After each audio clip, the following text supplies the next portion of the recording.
Chapter 31. Hazel. Hazel considered making a run for it. She didn't trust Queen Hylia, and she certainly didn't trust the other lady, Otera. Only 3 guards were left in the room, and all of them kept their distance. Hylia was armed with just a dagger. This deep underground, Hazel might be able to cause an earthquake in the throne room, or summon a big pile of schist or gold. If she could cause a distraction, she might be able to escape and find her friends.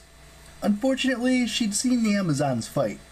Even though the queen only had a dagger, Hazel suspected that she could use it pretty well, and Hazel was unarmed. They hadn't searched her, which meant thankfully they hadn't taken Frank's firewood from her pocket, but her sword was gone. The queen seemed to be reading her thoughts. "Forget about escape. Of course we'd respect you for trying, but we'd have to kill you." "Thanks for the warning." Hylia shrugged. "The least I can do. I believe you've come in peace. I believe Reyna sent you." "But you won't help." The queen studied the necklace that she'd taken from Percy.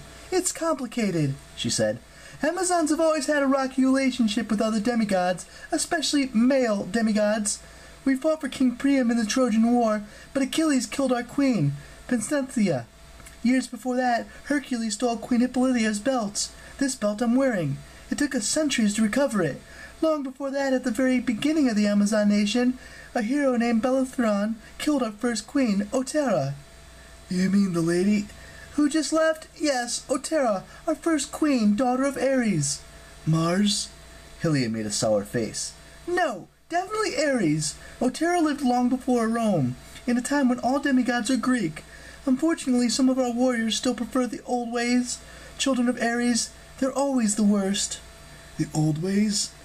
Hazel heard rumors about Greek demigods. Octavian believed they existed and were secretly plotting against Rome, but she'd never really believed it, even when Percy came to camp. He just didn't strike her as an evil, scheming Greek. "You mean Amazons are a mix, Greek and Roman?" Hylia continued to examine the necklace, the clay beads, the Probatio tablet. She slipped Reyna's silver ring off the cord and put it on her own finger. "I suppose they don't teach you about that at Camp Jupiter. The gods have many aspects. Mars, Ares, Pluto, Hades. Being immortal, they tend to accumulate personalities. They are Greek, Roman, American, a combination of all the cultures they've influenced over the eons. Do you understand?" I'm not sure. Are all Amazons demigods?" The queen spread her hands. "We have some immortal blood, but many of my warriors are descended from the demigods. Some have been Amazons for countless generations, others are children of minor gods. Kinsey, the one who brought you here, is the daughter of a nymph. Ah, here she is now." The girl with the auburn hair approached the queen and bowed. "The prisoners are locked away, safely," Kinsey reported. "But—" "Yes?" the queen asked. Kinsey swallowed like she had a bad taste in her mouth. "Otera made sure her followers are guarding the cells. I'm sorry, my queen." Hylia pursed her lips. "No matter. Stay with us, Kinsey. We were talking about our, situation." "Otera?" Hazel guessed. "Gaia brought her back from the dead to throw you Amazons into civil war." The queen exhaled. "If that was her plan, it's working. Otera is a legend among our people. She plans to take back the throne and lead us to war against the Romans. Many of my sisters will follow her." "Not all," Kinsey said. "But Otera's a spirit," Hazel said. "She isn't even—" "Real?" The queen studied Hazel carefully.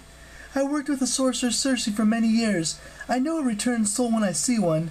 When you die, Hazel, you died at 1920, 1930? 1942, Hazel said.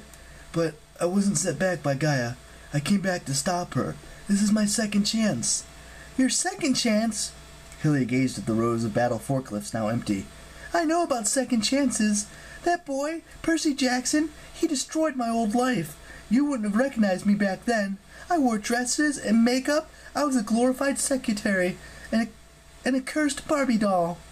Kenzie made a 3-fingered claw over her heart, like the voodoo gestures Hazel's mom once used for warding off the evil eye. "Circe's island was a safer place for Reyna and me," the queen continued. "We were daughters of the war goddess Bellona. I wanted to protect Reyna from all that violence. Then Percy Jackson unleashed the pirates. They kidnapped us, and Reyna and I learned to be tough. We found out that we were good with weapons.